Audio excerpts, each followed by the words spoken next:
morning everyone, and this is our first official day in Dali, and this is our hotel's lobby and a little room tour. The location is super convenient as it is walking distance to Beimeng Shiji and Dali Gucheng. Yunnan is known for Guoqiao mi xian, so you'll see it everywhere. I had this soya milk with youtiao and mi gao for breakfast. China's youtiao is always extra crispy and not greasy, which I love. We stopped by this straw hat and bag shop that's trending on Xiaohongshu. And I was surprised that they even had reflectors for you to take photos, and people were literally sitting on stools queuing for pictures.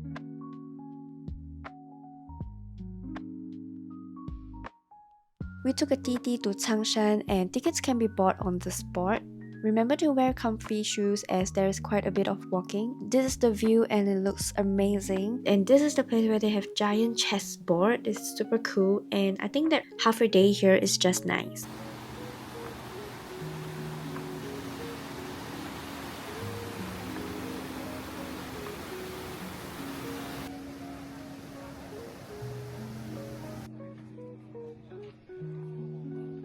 For dinner, we had barbecue in Dali Gucheng. Found this spot on Dazhong Dianping, which is one of the apps that you should download if you're going to China to find good food spots and recommendations. Okay, we had some fresh seafood, good vibes, and only around $50 for the four of us.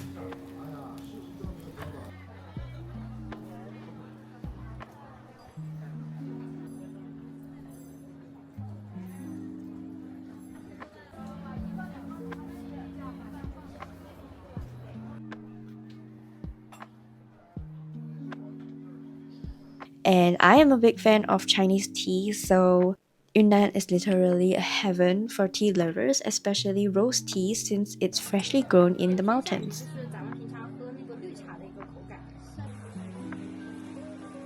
We started the day at Erhai's S-Bay. We booked a private driver via a local agent for convenience. As cars can't go in, you have to walk into the park. I recommend renting your bikes after going into the park because it was hard for us to find an entrance due to all the barricades. Don't underestimate the sun here. Remember to bring your sunscreen and an umbrella to protect yourself from the sun as the UV rays here are really very strong. If you go during summer, you can get sunburned very easily without you even knowing. This is the cafe I picked, which I found on Xiaohongshu and have quite good reviews on Dazhong Dianping.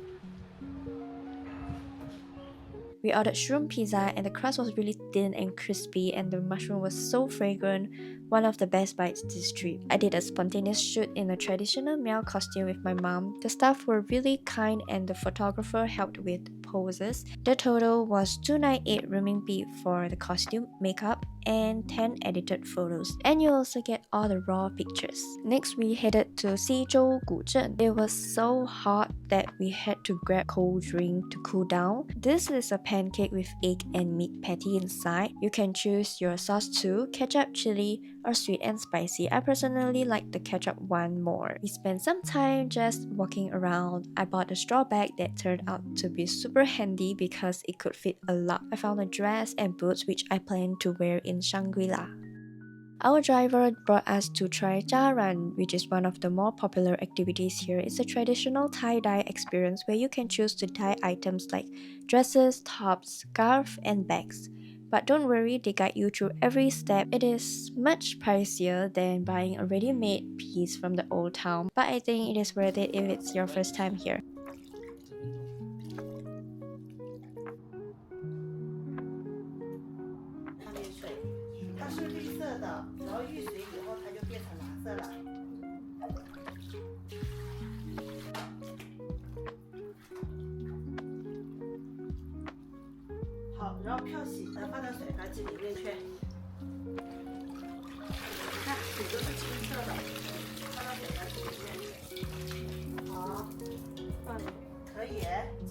And I'm honestly so in love with how my dress turned out. It was the exact shade I wanted. After that, they invited us for a tea session, which I felt full just from all this tea I drank this trip. But I still managed to buy 2 bottles of tea to bring home. Just like on day 1, we returned to Dali Gucheng for dinner. This time, we're exploring a different side of the place because it's huge.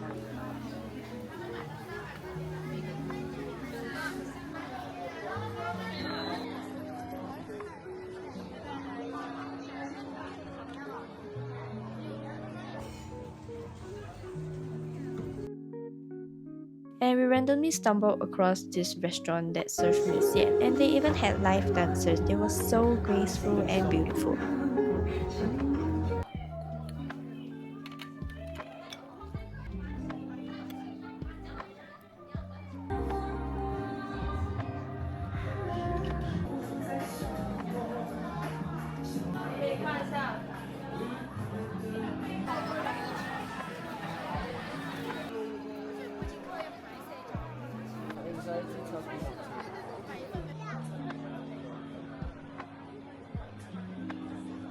We're heading to Lijiang today, but we're making a few stops along the way. This is where having a private driver really comes in handy because we can leave our luggage in the car and explore freely.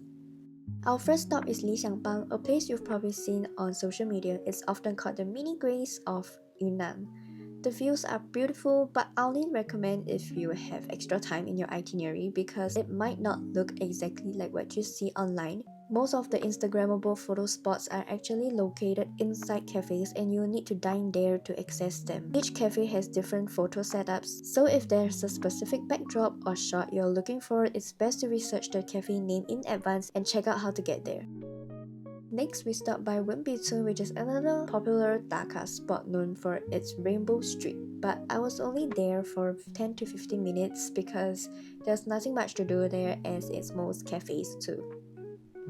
After that, we headed to Shuang for lunch. We ate at a cafe called Pan Pan and the food and atmosphere was really good.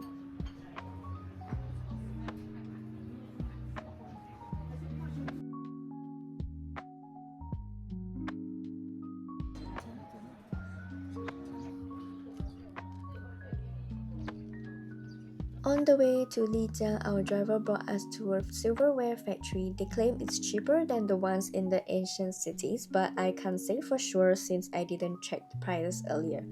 I ended up getting this 3-tier bangle with a little Fu Tai charm. It was super pretty, but it did cost almost $200.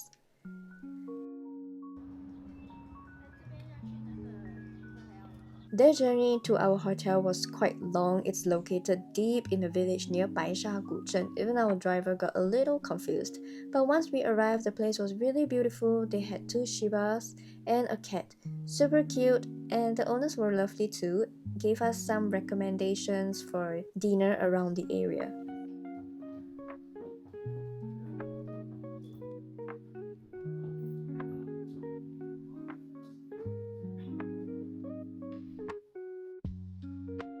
Our last stop for the day was Lijiang Gucheng. We had dinner at a restaurant recommended by the hotel staff, and it ended up being one of my favorite meals of the trip. The food was delicious, the vibes were great, and it gets cooler here at night, even during summer, so I suggest bringing a cardigan or a light jacket because the temperature difference between day and night is quite big.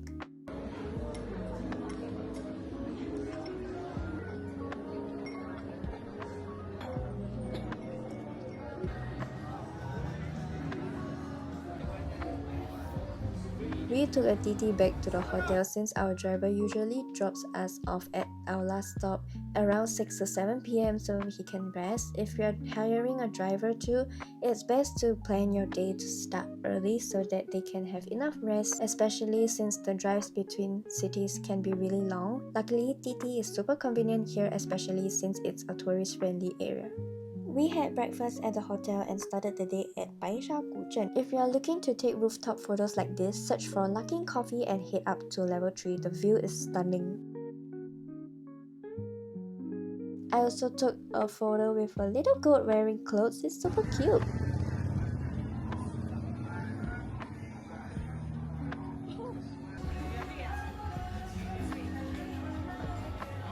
We didn't spend long here before heading to Shuhe Guzhen. And honestly, all the Guzhen kind of feels similar, so you can pick a few that interest you.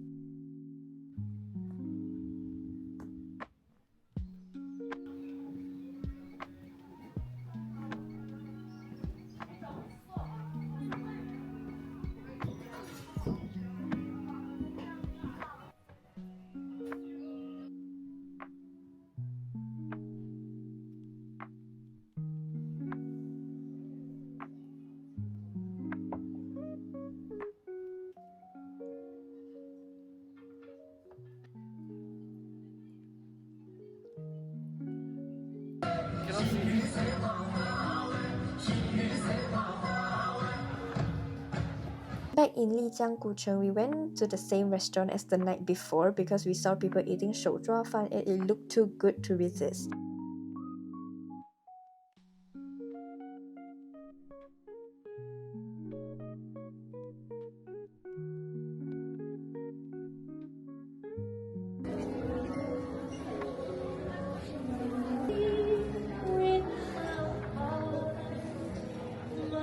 Today we woke up early for our trip to Jade Dragon Snow Mountain. Our agent helped us book the tickets, but here's something to take note. There are 3 different routes you can take: the Peak, Yunshan Ping, and Yakmeadow. I originally wanted to go to the Peak, but due to a miscommunication with my agent, we ended up at Yunshan Ping instead.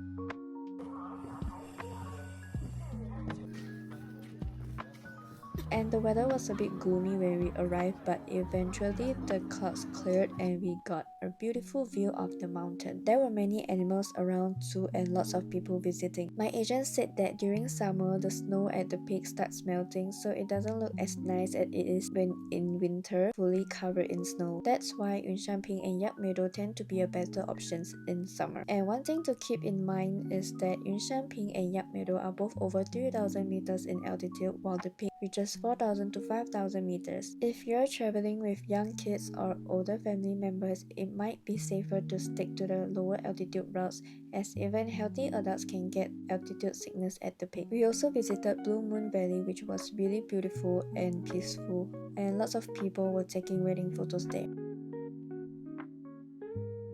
After spending half the day at the mountain, we headed back to our hotel for some rest. For dinner, we went to Baisha, Gorge. It was pretty quiet at night, but the dinner was good and the hotel staff kindly gave us a ride there and back.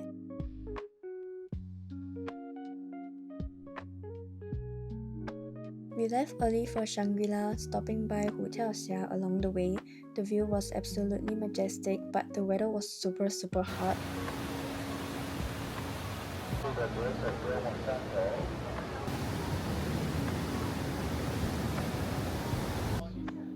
We took photos and explored for about 1 to 2 hours before grabbing lunch. The food was really hearty and the wheat tea they served was so good I ended up buying a bottle.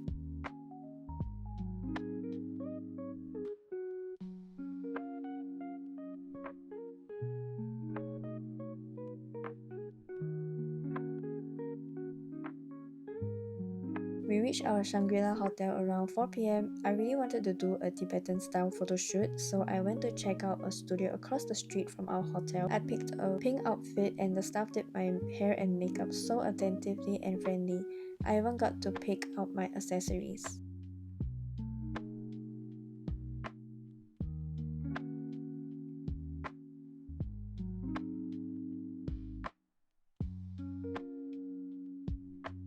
For the shoot, I took a TT to the shoot location where the photographer was waiting. I paid extra to pose with a lamp and sit on the horse. 好起来，好转，对，可以，好看，好看。 The shoot took about 1 to 2 hours and I managed to wrap up just before it got dark. I'm so breathless. Oh my god. Trying to find little ways. I'm so tired. Okay, look.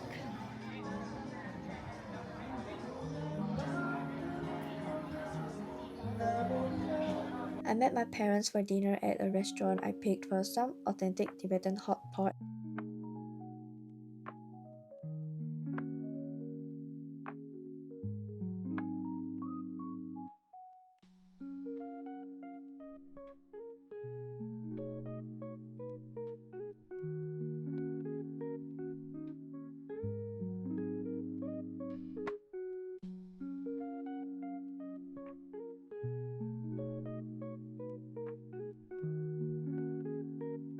And then we explored Dukezong, and honestly this is my favorite place out of all the Gucheng and Guzhens that we visited. The vibes here at night is really just amazing. We visited the temples and walked around the Zhuanjingdong for some good luck before walking back to our hotel. We had a quick breakfast near the hotel as we were rushing a bit because our driver was already nearby. First stop is Songzanlin, where we explored and took some pictures. For lunch, we ate at a food court style place opposite the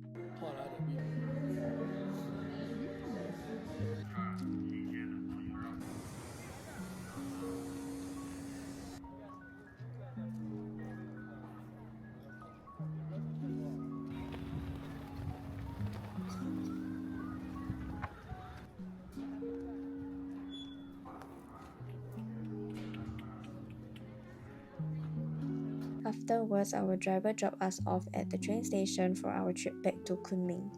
We took the last train of the day, which was about 5 hours ride. I booked business class seats and they were so spacious.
Shit.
今天深圳。